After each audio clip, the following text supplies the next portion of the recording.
So it's going to tell you that.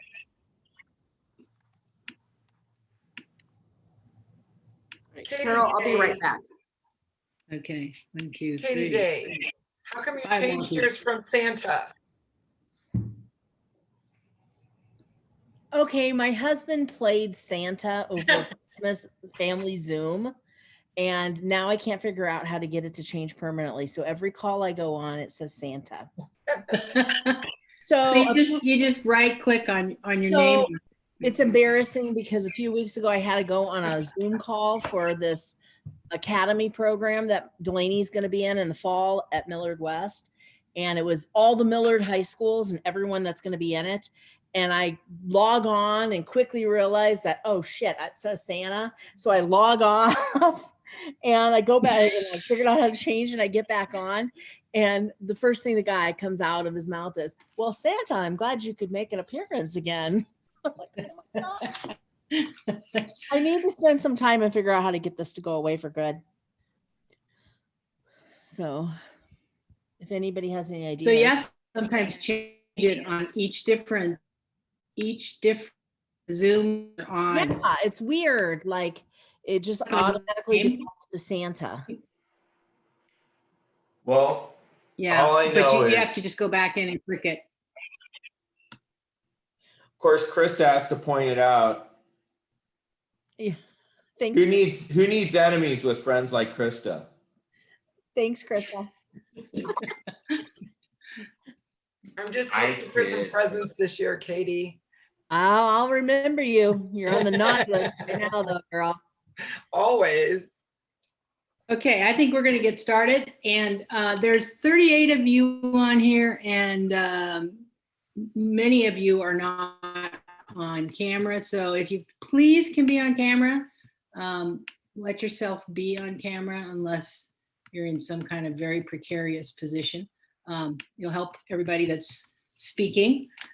So this is the culmination of a whole month worth of leading up to who are we as a representative for our buyers in being able to pull off in writing an offer and getting an accepted offer and being successful. And if not, doing your best, giving it your best shot, and really understanding, learning your client, learn needs, and how you can work around that by being a more creative representative for them. So we had 5 teams step forward. One team had to pull out because they had a tragedy with their freezer and a whole lot of things that we have 4 teams left, and I want to tell you who the teams are.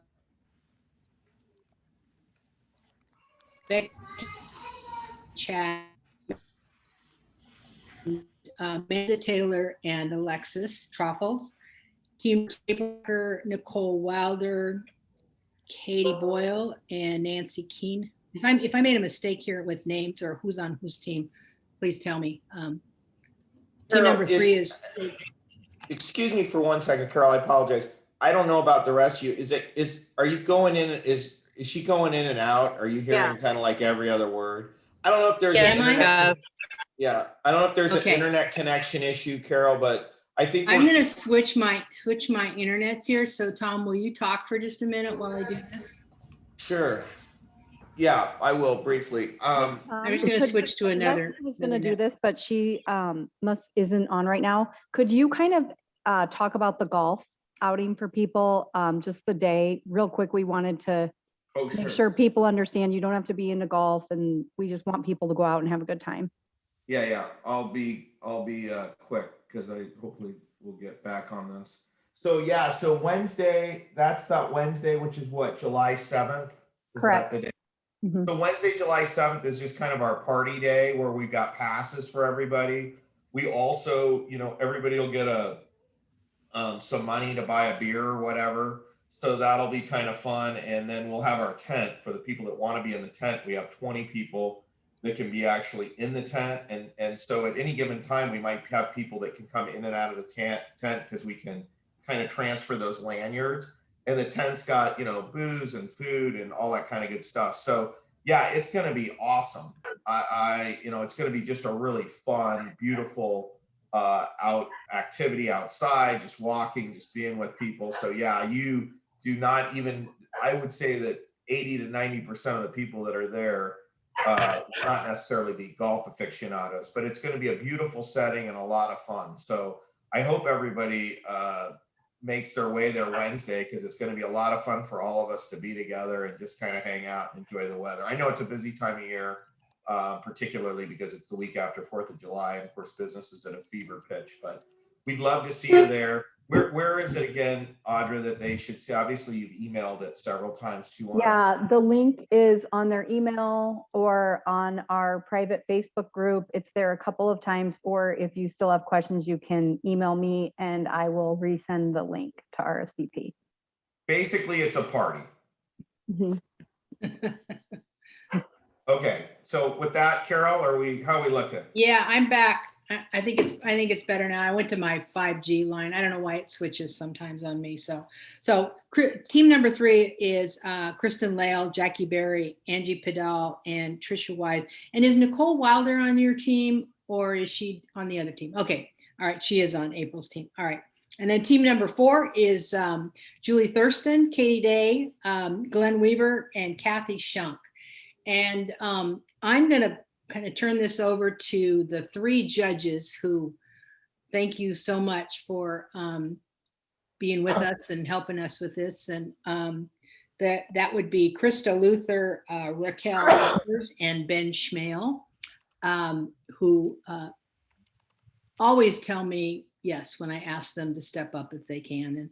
And it's so great that there are all of you that will do that with us. And it's why we are who we are. And what I would love to have come out of this, and kind of I'm always looking for what the other side of what we're teaching is, not to just fill up time. And my hope is that when somebody is in a multiple offer, when an agent looks at offers and they're in multiple offer, they immediately recognize that it's a Better Homes and Gardens Real Estate Good Life group offer, that they are immediately like, their attention is at, this is going to be a good, well-written offer. And they recognize that just by our brand and by who you guys are. So, so Raquel, Krista, Ben, you guys can take it from here. And the offers are in. I have sent them over to the 3 of them. I'm not any part of judging in this. I kind of looked at them. I didn't look at them a lot. And so just to know that what the criteria was when we went in is I came up with 7 different areas that we always have to look at when we're writing an offer. It'll be financing, the price of the house, earnest money, any perks, inspection possibilities, closings, and occupancy. And then I gave them a free-for-all. And love letters are allowed in this particular offer challenge. And I had 5 different choices in each category, and I had them all, each team picked 6 or 7 different numbers. And from those numbers, I chose randomly from the variance of whether it was VA, FHA, conventional, who the lender was, all of those things. It was totally random, and they took all of those things, and this will be the result of those 4 offers that might be crazy and very creative, but they spent a lot of time with them, and now our judges get to make a decision. So you guys take it. I made you co-hosts, Krista, Raquel, and Ben. You're all 3 co-hosts. So Okay. you got it. I don't, Ben, do you want to start, or do you want me to talk about the presentation first? I'll have too much to say, so you can start. Okay. Ben did a great job with the numbers and stuff like that, so we're going to let him do that part of it. I think one of the things that, and we all three were saying that one of the things that we even learned is, just kind of how people are doing things a little bit differently. Love letters versus agent letters. Just like, I think the biggest thing that stands out is the presentation. And I understand these were not real offers. But it was amazing how some people, and I'll be honest with you guys, I kind of haven't had a chance to when I printed them, I sorted them before I even noticed this. Some people sent one email with their letter first summarizing it, and then everything was in one email. A couple of people sent the purchase agreement and their documents and then turned around and sent another email with, oh, I forgot this love letter, or I forgot this pre-approval. It's confusing. And when you're dealing with, 10, 12, sometimes even 19 offers, I don't need 3 and 4 emails from someone. Send me one email, send me either, and we kind of all disagreed. I know Ben and Krista like one PDF. I prefer one email with multiple PDFs attached. I like being able just to click on the purchase agreement. I don't care about the wire fraud and the affiliated. If your, offer isn't the one I'm accepting, I don't want to deal with all that. It's just noise to me. But I think that it's important to ask the agents. And again, I know it was a game, if you will. I only personally got, and I think Krista said she got somebody, but I only had one person call and ask me questions about the list agent, which actually threw me for a total loop. Because, and I won't say at this point who it was, but the agent that called introduced herself and said, hey, this is so-and-so with Better Homes and Gardens. How are you this morning? And I'm like, I know who you are. Why are you telling me you're with Better Homes and Gardens? Like, I know, oh, the game. Oh, that's right. So, but I will say it was good. I mean, they called to just ask if there was any, anything that, that wasn't in the MLS. So at least they made the phone call to say, what is it your sellers want? What's most important to your sellers? So that was actually a nice call. But again, I know it's a game, so I'm not sure if Krista got the same people calling or if it was somebody else. Raquel, can I interrupt you just 1 second? Yeah. One thing I don't think we told you guys is that there was a subject property that was actually live on the market. It actually went pending while we were doing this, but there was actually a subject property. So do you want to tell them what the subject property was? Yeah, it was 15419 Birch Avenue. Yeah, Birch Avenue. Just a nice ranch home that would have had enough comps and enough interest in it to be able to allow for either multiple offers or going, over asking price or allowing for concessions. It was new enough and old enough that it wasn't too hard to do comps, but at the same time in a price point that allowed for some, I guess, financial freedom, if you will, for buyers and sellers to be creative. It's funny because I wrote on that house. Did you really? Yeah. I wrote on that house and we didn't get it. They just had too many offers. So Too many offers? Yeah, it looked like a it nice went too house. high. Yeah. Too high. I think Giving you enough to do. at the end of the day, and I'll let Ben talk about the details. Who's watching that of, ATA? I'll let Ben talk about the details of the Well, to like the differences between the offers. But I think the thing is that when you present these offers, I mean, we don't really get an opportunity like we used to 20 years ago. There's no time, but you need to talk to the listing agent and kind of find out, is there anything that I do need to know? Has anything changed? What is most important to your seller? Have that conversation to, if nothing else, just to start that connection, that relationship with the listing agent. And I think it's important when you already have that voice to voice, I mean, because we're not face to face, but when you already have that conversation over the phone, I feel like there's already a little bit of a connection and they're looking out for your offer. And then when the offer comes, I feel like they've already got that connection. And so it kind of sits in their head a little bit more. And then I would even ask the agent, do you have a preference on how you want the offer sent to you? Do you want it in one PDF? Do you want it in one email with the PDFs attached, or do you just want it straight through dot-loop? Like, what is it that you want? If they don't care, send it however you want to send it. Some agents are going to want one PDF. Some are going to want one email with the PDFs attached. But at the end of the day, don't send multiple emails. If you don't have your act together, don't send the offer. You're better off sending it in one email with everything in there. Because again, if we have 10, 12, 19 offers, I don't have time to go back and try to find your pre-approval that you sent 6 hours later. I just want it in one email. So that's kind of my notes at this point without getting into too much of the offers. I'll let Ben and Krista kind of go into the details of the offers. Ben, do you want to kind of talk about the differences of the offers? Yes, I can.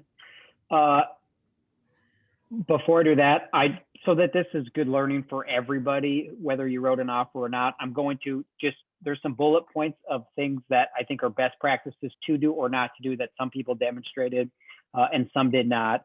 And so this will reveal some parts of these offers, and maybe at the end we quickly summarize what the offers were and of course what decision we've made. So these are just some good or bad, best or worst practices.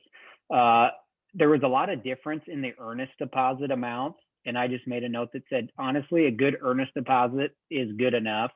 There was 5,000s and 8,000s and 10,000s and 10,800, and I do think you should always do a good earnest deposit.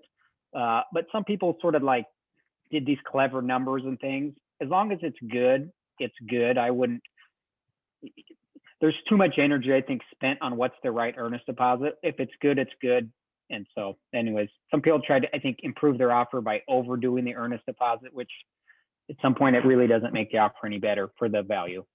One person was going to pay the earnest deposit directly to the seller, which I thought that was kind of nice. I mean, if you could hand your seller, if you take this offer, you get $7,500 tomorrow, like that's yours. It's non-refundable. Like you can go buy something with this. I've never seen that practice. I don't know if that's even totally executable, but to give a seller money tomorrow to take their offer, I don't know, maybe someone can say that that's allowed or not, but I think it'd be pretty cool to get an advance on your proceeds basically tomorrow. So that was cool. I've never seen that. Tom, is that legal?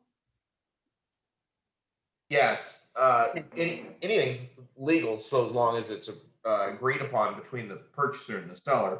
From a practical matter, and I'll be very brief because I'm fascinated by how much information we're getting here, but as a practical matter, the only concern I would have is what if the seller doesn't perform? So what if the breach comes from the seller?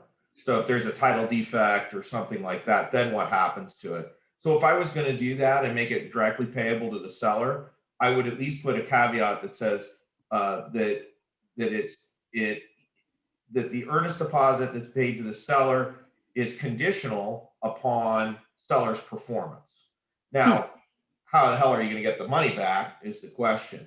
I think it's actually a really good tactic in the right circumstance, but you have to, that is a very narrow thread to weave, but I think it can be helpful in certain circumstances. Great. Okay, Very Ben. good. A couple of these were sight unseen offers, which always makes me a little nervous because if we take yours and then tomorrow you're going to let the buyers go through it and then they decide I really don't want it.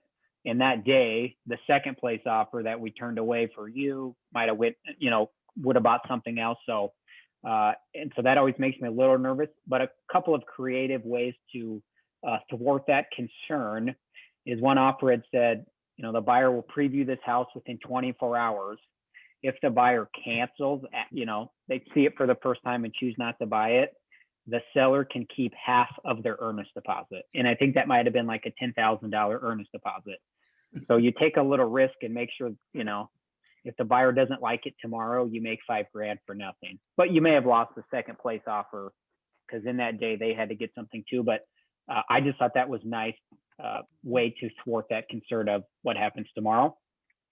I want to talk about the idea of one inspection said this is for buyers' informational purposes only, which is different. I think some people think falsely then we're going to have our inspection and then what previously we called A and C, right? Take it or leave it. We don't have A or C anymore. Not that we don't use that language. It would be to purchase as is or cancel, which was previously A or C. I've had in some real life transactions, I wrote an offer with my buyers and we said we would do A or C, take it or leave it. Another competing buyer wrote, we're going to do an inspection for informational purposes only. The listing agent tried to tell me we might take the other buyer's offer because they're just doing info only, which means they will buy this house no matter what. They're just doing the inspection to get the information, but they're not going to get to make any choices afterwards. They have to buy it no matter what. And she said, Ben, your buyers might choose not to buy it, so that makes your offer worse. And I said to this listing agent, you better check that info only on this other offer doesn't mean A and C, just like mine means A or C.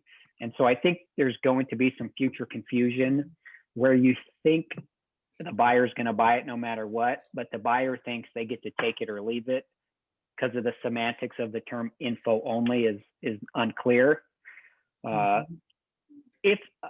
If you accepted a true info only offer where the buyer had to buy it no matter what, they just wanted the inspection now.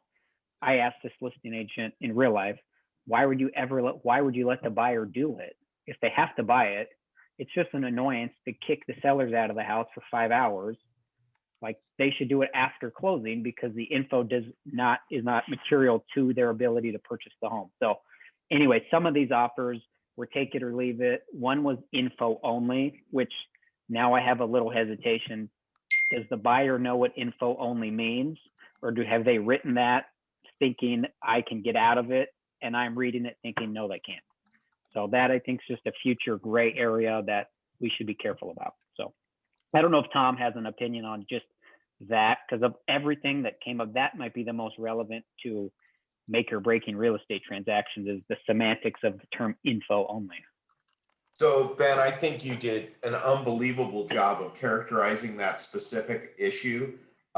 Really, really smart and well thought out how the thought process works in a real practical way. Here's what I'll tell you about it. I agree with you wholeheartedly. And the thing about it is that we think that real estate terms have a generic definition. Terms are only as valuable as the information that follows them. So if you were to say for information purposes only, it is confusing and it is a jump ball for sure. Does that mean that the seller or the buyer has the opportunity to cancel the contract for defects?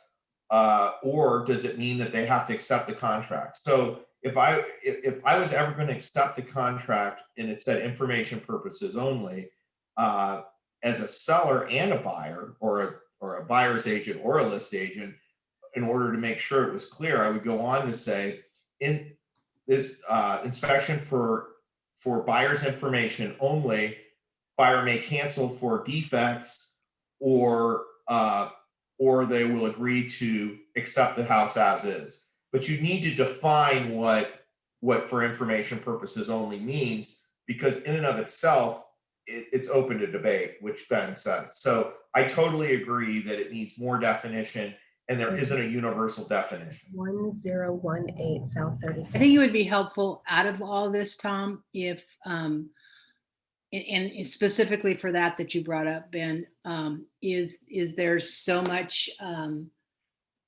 unknown, known, not specific about that for informational purposes? It's as if, Tom, maybe you and Leslie and Tim come up with some kind of verbiage that would help us to be consistent with that. Because we're putting now, if it is for information, and then the seller to do no repairs, the buyer to take the home in as is condition. So we're saying all those things together.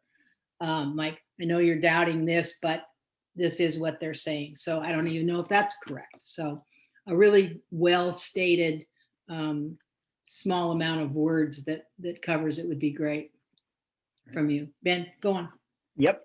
One of them, one offered, they had a pre-approval, which filled in some of these terms and conditions, but in the actual contract, the down payment percentage was not listed, or the lender's name, or the length of the loan, or the interest rate. It was just left blank in the contract, which obviously I use a VA loan. I could go to their pre-approval. I could presume they're not putting anything down, but what a missed opportunity if maybe as a VA loan, they were putting down 10% and you just didn't write it in or you forgot.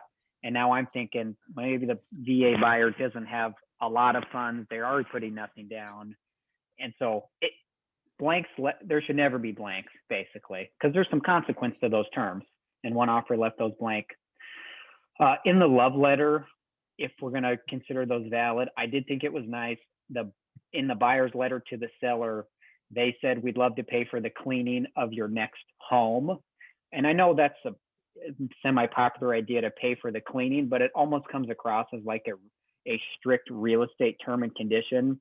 In the letter, it just felt more like we're a family who wants to take care of your family. I liked how that offering was placed inside the love letter versus in paragraph 10C. It just sort of had a different feel. So that was nice.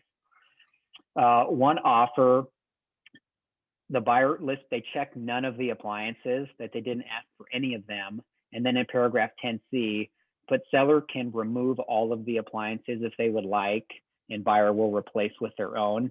I only made that as an observation because I'd never seen that. And I don't know if that was helpful or kind of like weird, or like, well, what if the seller wanted to leave them? Or I don't know. That was just kind of a new wrinkle I'd never seen, is you can take them, all of them, but what seller wants to remove their own dishwasher?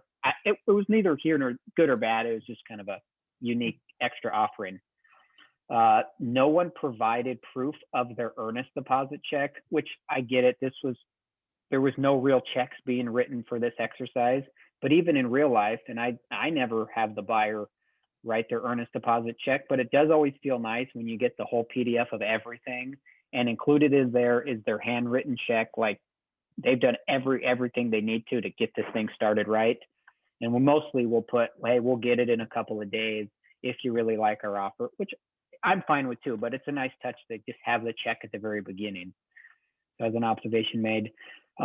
One offer did not provide their pre-approval letter, which it's annoying as a listing agent. You figure they're pre-approved, but you have to take the extra time amongst the other offers to go double, triple check and ask the agent and watch for their email. And so there's no reason not to just attach it from the beginning. The worst is when an agent says, we'll provide it within 24 hours of the accepted contract. I don't know where people were taught that you should not give it over till they agree to sell you the house. That's just backwards to me.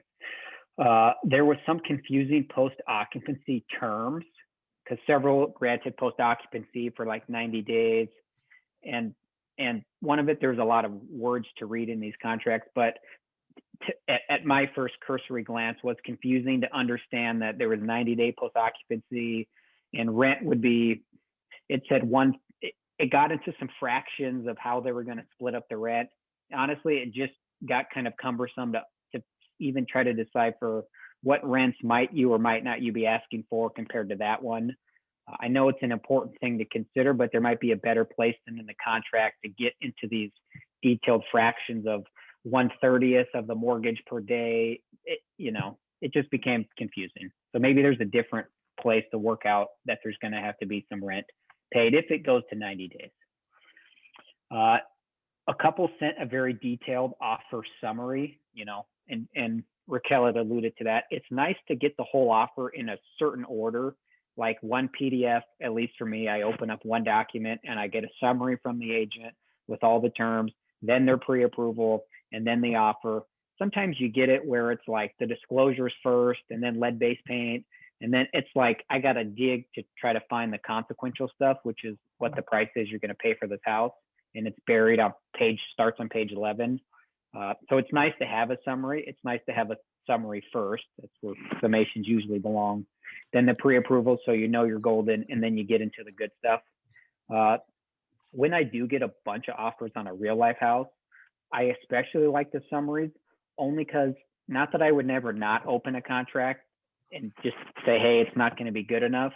But if the summary says, here's our offer, and it's definitely not anywhere near as good as the at least other 5 you have, it would be nice as a listing agent to cut your workload down and know they just sent a crummy offer because they summarized it for me. I can leave that to look at later. So not that we'd write a crummy offer, but the summary saves the listing agent on some amount of work, which when you're already overworked as a listing agent, it's nice when the gift of a quick summary of what the offer is. This is an intriguing one. In the appraisal difference, seems like normally we'll see people say we'll pay any of the difference between sales price and appraised value if it appraises for less than sales price. It's all about, the language says some amount of the difference, all of the difference.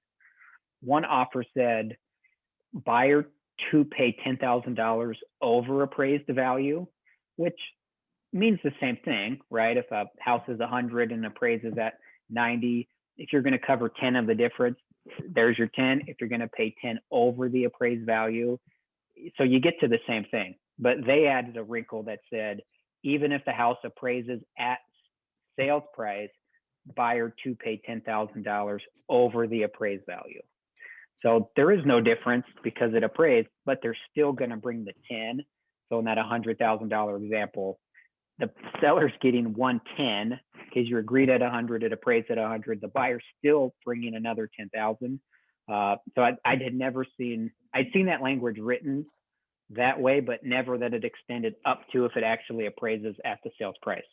Not that it might even get to that point, but if it ever really appraised for the sky high price, you get to count on another $10,000 bucks. So that was kind of cool. Hey, Ben, it's Peter.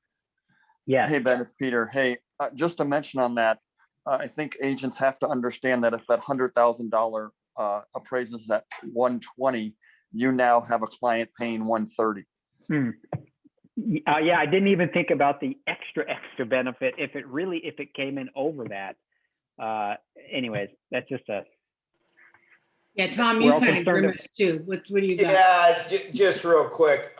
One person's opinion on sports, then what if the underwriter doesn't like it because it appraises too high and they come back and ask for a second appraisal? That's a disaster. I would not do that. I don't like that. I'm going to be honest with you. That is putting tens of thousands of dollars that we don't have to into an appraiser's hands that maybe never even been in that neighborhood before. That seems So to you me think like you should stick to the difference, maintain Yes. obtain the difference, not the. I mean, if it appraises list price or under, it means the same thing. But if it appraises at list price or over, then it starts to get different, So Hey, Ben, one of the other things that I've done is I've said if the house does appraise, then we'll pay that $10,000 towards the seller's closing costs. So they're getting that $10,000 no matter what. And I I was just gonna say, I've had 2 or 3 of them recently that were written just like that they'd be willing to pay over even if it does. And I haven't had any hitches and they've closed, with that overage. And then they've just been applied as credits towards the seller's costs on everything. So yeah, that's been successful here. Ben, I just mentioned that because we had someone write that on one of our contracts, on one of our listings. And when I mentioned that to her, her words were, "Oh shit." Like she had not even thought that through, that if it appraises over, you're now paying 10 grand more. And so we need to be creative, guys, but we also need to understand what we're putting our clients, what the situations we're putting our clients into. Right. It is interesting. Just like the home inspection terminology, when it comes to appraisal, people will say real briefly, they'll cover 10,000 of the appraisal shortfall, or appraisal shortage up to 10,000. I mean, it's too bad we don't just say, here's the one phrase you're allowed to use and you just stick in the dollar figure. Cause there's more versions of appraisal, gap, coverage. There's another one. Then there is even inspection options. I think the spirit of it is all the same thing, but I don't know why there's not like a uniform plug and play. Here's how much we bring, not coverage or difference or gap or, overage. So that's just, maybe we'll get that. And I think that's what I'm asking for to come from us, from the leadership side. Last thing on that, just real quickly, when you're going to make up a shortage, that's one thing, right? Because you've gone in and said, fine, this house to me is worth $250,000. It's listed for $230,000. I can either pay $20,000 in cash or I can finance it. But I've agreed that I'm willing to pay $250,000. So I'm going to do what I agreed to do. The other way, when you say you'll go above whatever the appraised value is, you're writing a blank check. And I don't like writing blank checks. I always want to know where I stand in any business transaction. And to me, when we get into the practice of being creative enough to encourage clients to write blank checks, that's far different than covering a shortage of appraisal. Because the appraisal shortage is just one person's opinion on the value from the standpoint of that appraiser. The consumer many times has a better understanding of what it's worth than the appraiser because they're in the market looking for that particular house at that particular point in time, and they're in those houses. So I would just be, I would echo what Ben and Peter are saying. I couldn't agree more. I'm not a fan of that mentality or thought process for all the reasons that have been mentioned, but I hate to be so emphatic about it, but I would be very careful about that. Just my opinion. Thanks. Couple other observations, then we'll get into the meat of more these specific offers. I put the love letter thing. There are some listing agents who are like, they maybe don't tell you they're not going to present the love letters, or they tell you, or you either, if you want the love letter read, it may not be read because we don't get to control what the seller's eyes see. But, and we talked about that, Krista and I, if you include a one-page summary of the terms and conditions to the listing agent, and then underneath that, you as the agent add some commentary about, and actually Angie did it nicely. She had said in this little summary letter, these have been great buyers to work with. Their referral to me. Here's a kind of just a little bit about them. If I was ever going to delete a love letter and make sure I never saw it or the seller never saw it, I couldn't do that if it came all as kind of like instruction from the listing agent. That's not like a naughty slip it in type of way. It's kind of nice that concisely that the agent demonstrated to me the quality of who the buyers were without adding the extra sappy stuff about which I kind of like, the baby's on the way. And I mean, there's some fun there, or at least there has been before it got so complicated.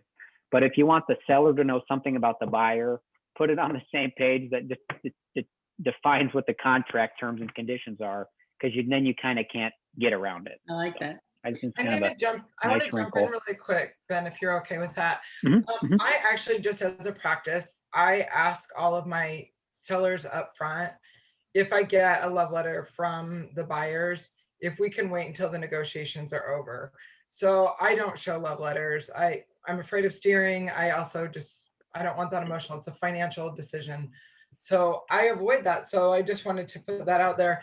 Ben really liked the professional cleaning that was put into one of the love letters, but in my case, we could have potentially missed it. So I would probably still put it in both places, or at least say the buyer, write that in your email as well to the agent, and make sure that say your buyer's names. They would really love to pay for a professional cleaning, to unburden the sellers. However, but that's important to me because I'm not going to read those letters. Right. Good point. Go ahead, Penn. I personally had a sale earlier this year with Tim Reeder, and I sent a summary of the offer plus a little bit about the buyer. First home, they were going to use it for some foster family activities. That's why this house was so important.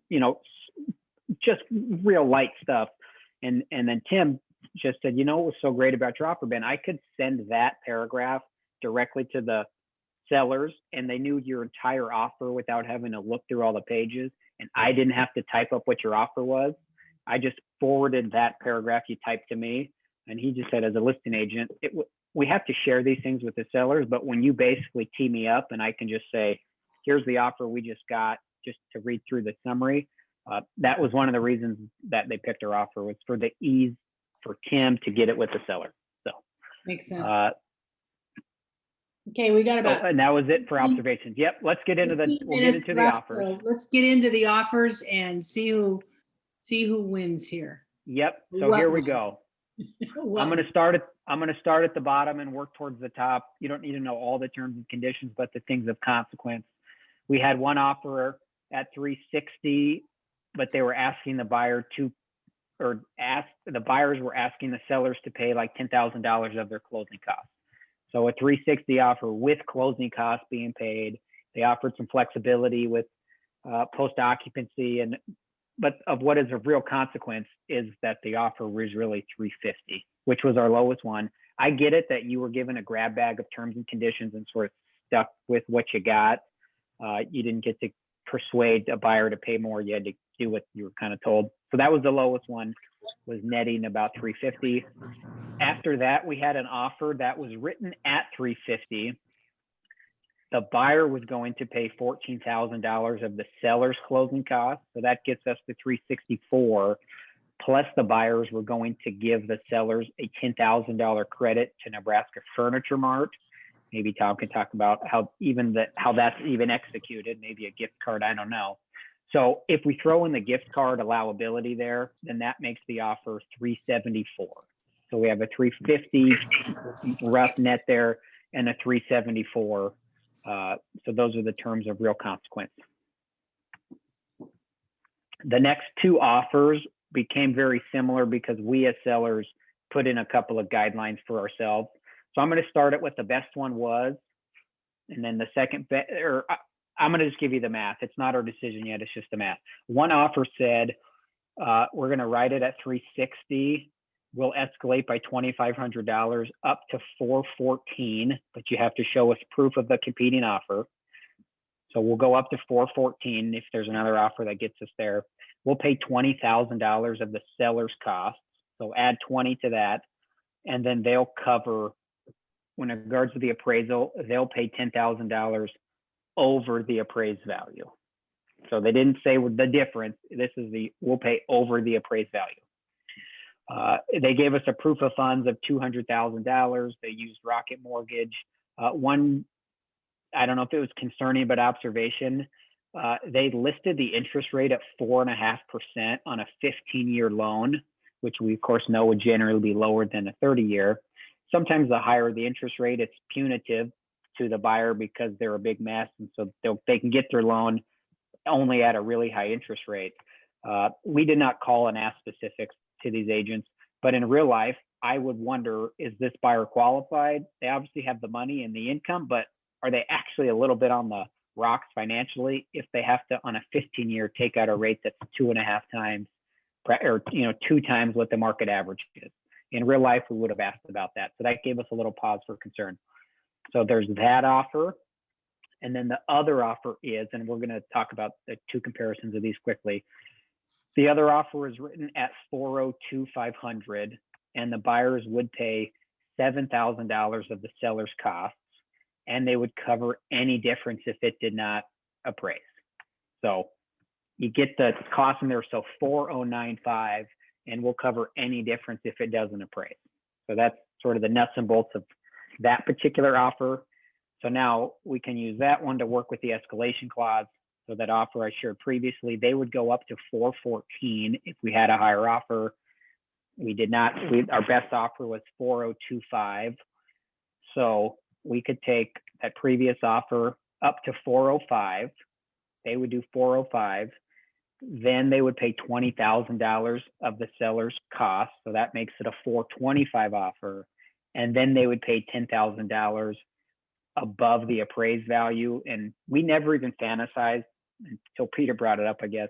It could even appraise for higher than these crazy offers that are being written. We just said, if it appraised at sales price, these sellers would get 435. Escalation took them to 405 plus the 20 plus the 10 over the appraised value because it appraised at 405. So that'd be a 435 offer, which is definitely the highest mathematically. We as sellers said, we recognize this property won't appraise for more than 380. That's just, if we got to calculate our own risk as sellers, and probably 380 is the highest that it gets. So if it appraises at 380, they'll bring the 20 towards the closing cost to get us to 400. They'll pay 10 over the appraisal. So that gets us to 410. So when we limited ourselves in that way on the appraisal, we were comparing a 410 offer to a 409.5 offer. Frankly, we did that just for fairness, or that offer it would have been too clear of a front runner, and that probably wasn't fair because they were just given good terms and conditions. So then we had to get a little more nitty gritty on 410 versus 409.5. The 409.5 did have a house to sell and that needed to close, but it's only in 5 days. They did not send a pre-approval letter. They sent a proof of funds for $102,000. The other offer, that was the 410 at the 380 appraisal, sent their pre-approval for up to 450, so they were qualified, though it wasn't with their favorite lender. Their proof of funds totaled $200,000.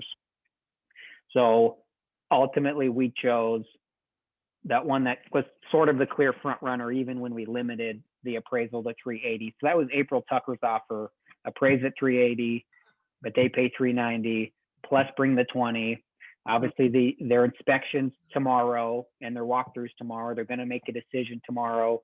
If they choose not to buy it, we get to keep earnest deposits. So there's, I mean, some of that's of importance. If it was a real seller, we'd get into the niggly nagglies, but the long and short of it is, or the long of it now, is April Tucker's offer was, it had everything included from the beginning, a summary from her, letter from the buyers. It came at one tidy package in one PDF, and they were paying the most. I mean, we can't dismiss all the cute stuff aside.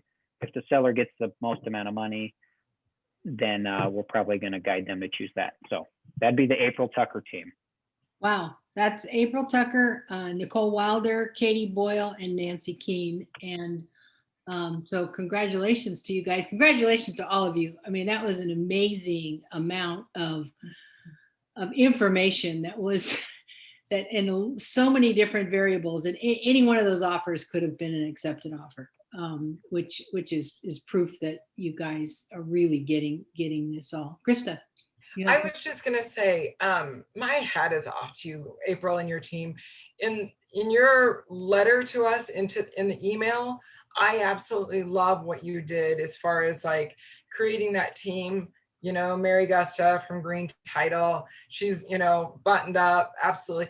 She just made this, like, she's got this whole big team behind her, and all these people are highly qualified. She even qualified the Rocket Mortgage guy. So how she did that. But I was wondering what you're going to do with that one. They covered every aspect of it. It got a little muddied, but they covered every possible like downfall or pitfall for the sellers. And they covered it not only with like a really positive, you know, we're bringing this all forward, but they covered it with money. So you hit both sides. Yeah. And, you know, we the way that I tried to combine the terms were with the good and the bad. So I think the Rocket Mortgage one was, I said 20% down, conventional, but it was Rocket Mortgage. And then the other one wasn't there an FHA that was, oh, yeah, well, we had to actually throw that out because the house was too much money with the combination, but it was FHA, but it was Allen and Hallard. So it was somebody that Dundee Bank, somebody that was familiar, only it was FHA. And then the other one was conventional with Rocket Mortgage. So good job on taking that piece off the table. Because usually like Rocket Mortgage is like, you know, like, oh, well, we don't, or we do those kinds of things. So and can I add one more thing to that, the Rocket Mortgage? Yeah, one thing, I did like how April like vetted the Rocket Mortgage, but I had it here someplace, I swear it's, the Rock, and I don't know if this is a real one or not, but it was like highlighted and it said on there, it said, and it was written, our clients are fully underwritten. So like, we know that this buyer is good to go 100%. It's not just, they haven't just called up the lender and said, oh, I make this much money. Here's how much money is in my savings account. Right. I mean, somebody's actually put the buyer through underwriting, which to me tells me that, okay, you've already really done your due diligence. You've done your homework.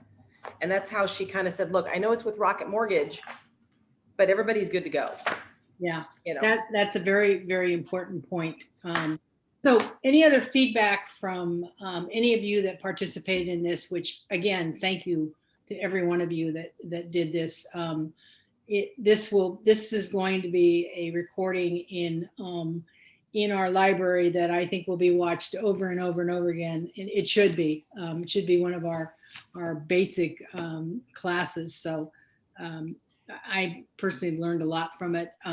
I know I talked with, I don't know if Katie Boyle's on this, but I had a coaching call with her and she said, April, that she said she learned more in that hour, just being part of the team and the discussion. So the fact that these teams were made up of newer agents and more experienced agents also was, I think, a really, really good thing that, like I said, this was the first time that we've ever done this. I don't think it will be the last time. I also want to do this on listings, but a little bit later in the year when we all have a little bit more time. So yeah, questions from all the rest of you or comments or? how your experience was actually doing the offers. Carol, Ben- this is Jay. Yeah, Jay. So I want to say I remember from my very first ATA was with Ben Smale, and he said, you know, the things that you need to do to strengthen your offer, there's a lot of things you can do that don't cost any money.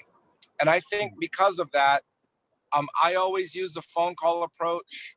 I always put in everything as much as I can, the summary, high contact, don't have them look for anything. And that has served us, or at least me, pretty well. And so, Ben, from my first ATA till now, I heard it like it was yesterday. So I appreciate your remarks. Gina, you've raised your hand. What do you got? So this is for Ben on the same point. I'm used to sending it, so many times we're moving a million miles an hour. And as soon as we've got the deal put together on the buy side, I'm used to sending that summary by text. And just last week, the agent said, I have sent your Cliff Notes over and seemed very positive. And I just wondered if you had thoughts about being part of the written, offer email versus this method that I tend to use. I think either is great. Honestly, I just, as a listing agent, I want to know if I should pay attention to your offer, or should I not, or do I not need to? So whatever way, I mean, I've even like invoked agents, like, just tell me what your price is. And it's like 20,000 less. I'm like, save your time, save me the time. So either way is fine, because it honestly is a real saving grace to the listing agent. I think it is. And Pete has his hand raised too. Yeah. Hey guys, I'm just you know me, I'm kind of no BS, and all I really care about is what they're putting down, because affluent people show up for work on time, and sometimes those that are not so great and don't have a very, very low down payment, they may be the one. So you have to be a bit of an actuary, guys. All of the risk that you guys are talking about, nobody talked about cold feet. So the biggest risk to your client today in any of those deals is probably going to be cold feet. And until judges start forcing people to buy homes, I'm going to continue to be an actuary to try to figure out, is this person going to make the finish line? All the numbers say this, but does the person love the house? We say that a lot. Does the person love the house?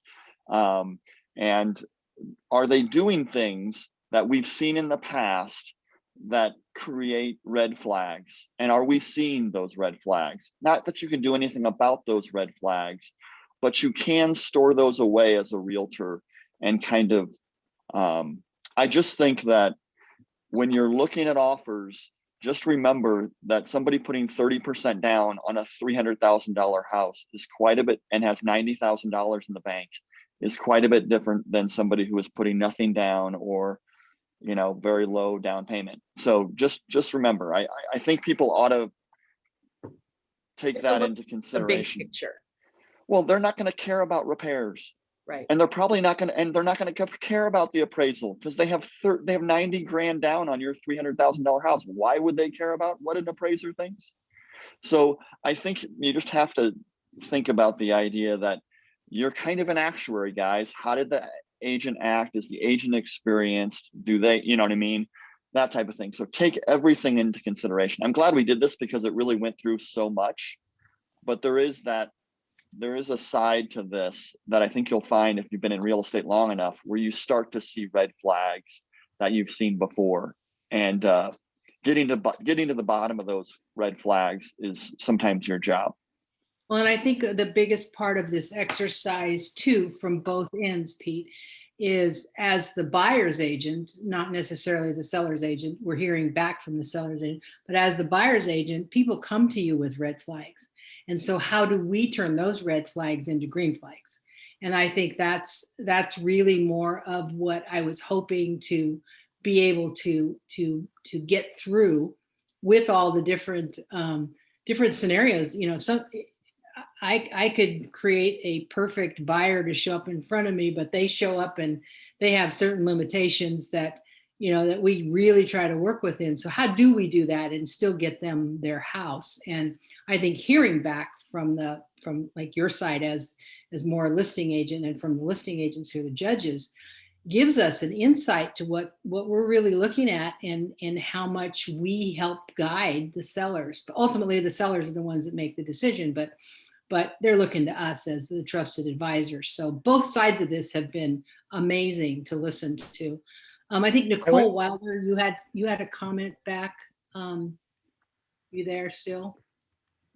Yeah, I just typed in there, but I was just so grateful listening to Nancy and April. Like, as an agent, I know Better Homes agents are amazing, and I want to be just as amazing. So hearing like all of the things that they put into an offer was so valuable for me, because I know how to do an offer. Like, I can write an offer, but I want to write a really strong offer. I want to learn how to do that. And if nobody tells you all these different avenues that you can take, you'll never know until you're in the situation. Or if you're a listing agent, which, that takes time. So I was just so grateful to hear all of their little tips and tricks. And I heard there was a book of them, and I can't wait to read it. I was going to make one comment, if I may, and then I'll be done. A little bit to Pete's point about red flags and making good observations as listing agents and things. I tell buyers sometimes in a way to help me get hired is who the buyer works with makes a huge difference to how the listing agent perceives who the buyer is. For example, if Pete sent me an offer and he did not include the pre-approval letter, I would ask for it at some point, but it would not Never concern happen. me at all. Never happen. I agree. I stand, put that on the record. Pete wouldn't do that.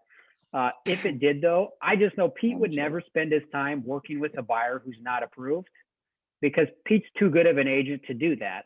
And just knowing his reputation and the buyer he's only willing to work with means my sellers are dealing with a good buyer. If a new agent that I don't know or with a bad reputation forgets the pre-approval letter, my first thought is this literally may not be an approved buyer, because that agent would probably misuse their time and spend months shopping with a buyer before they got them approved. And it's just, so I guess the point is us as agents and our reputation in the community can certainly make or break our ability to buy a house, because Pete's buyer with no pre-approval letter is far better to me than even maybe a goofball agent who sent their pre-approval, because I'm staking it all on, and the seller's got to agree with me, Pete's reputation on who he is willing to work with or not work with. And Pete's not going to work with goofy buyers, and he's not going to bring them to my listing. So protect your reputation as an agent, because that may win you the house before you've even shown up with paperwork practically. That's my last commentary. Yes, and that was the first lesson that I was taught in real estate, was nobody gets in your car. Well, at the time, people were actually in your car. Nobody gets in your car that's not pre-approved. Never, ever, ever, ever. No exceptions. We call it commission impossible. It's commission impossible. Commission impossible. Yeah. Okay. So any final comments from any of you, all of you, somebody? Yeah, I just want to say, well, first of all, you ladies were freaking awesome. Nancy, you're a wizard with words. I was really impressed with like all of your verbiage and stuff. You're awesome. All of you guys were awesome. But Pete, to your point of cold feet, I don't know if this could be an ATA down the road or maybe just some sort of a general conversation. Tom probably has a lot of input on it. His input on everything. For the point of the cold feet and buyers getting scared and walking away, we're seeing more of the back on market. What I'm seeing more and more of is buyers who had to way overstretch in this market, who just really got beat down and ended up maybe throwing out offers. The offer we wrote, I would never really put that out there, I don't think, for one of my buyers, but as a listing agent, I've seen that. And it's just crazy what people are doing.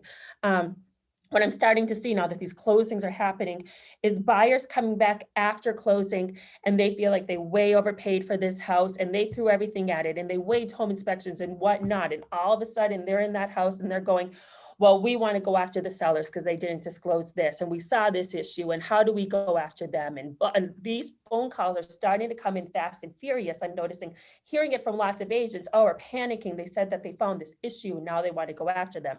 Is there any paperwork that we could be signing before closing? And is there any kind of verbiage that we should be kind of collectively having that puts that to bed for our liability point from an agent standpoint? I guess that would be my that's the issue I think lots of us are running into with that kind of cold. And I think it's going to continue. It's a very good question. And I'm not sure if it's an ATA, but I do know that it's something that that Tom would have feedback on.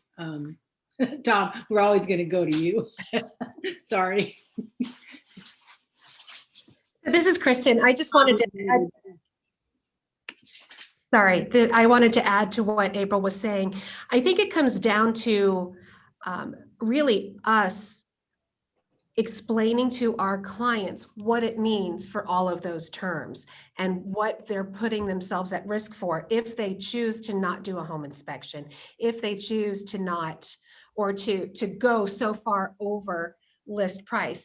There's some neighborhoods that we all know this, they're not going to withhold or withstand that huge price increase. The rest of the homes are not going to appreciate the same way. So yeah, they're overpaying. You obviously don't want to say it like that, but there's some neighborhoods that are tried and true. They've been around for over 100 years. They're still very, very much in demand.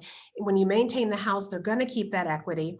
But it's really yes, John, or Glenn, Memorial Park. Yeah, that's one of them.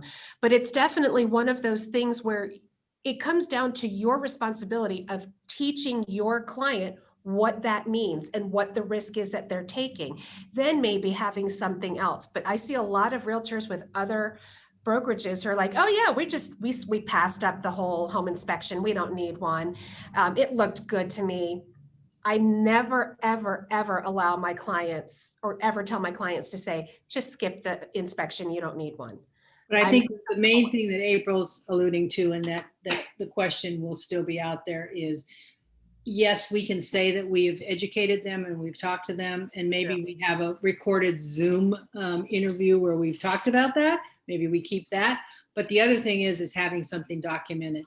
If it can't be proved in a court of law, you didn't say it. So either having it documented in your own agent notes or having some kind of disclosure or something that people sign. And I know there are in other marketplaces, but Tom, is that something that, because we are in a very, I think we're open to the next 6 months to a year to be getting a lot of pushback on a lot of these no inspection homes. So two fundamental things. I would always recommend that them signing that protect yourself, the home inspection document that, it says protect yourself, home inspection. We've been talking about having people document that. The second thing is I would always send an email at the point when they're sending the offer, memorializing all your conversation. So this is about everything else. You can have them sign a hold harmless. You can do all those things.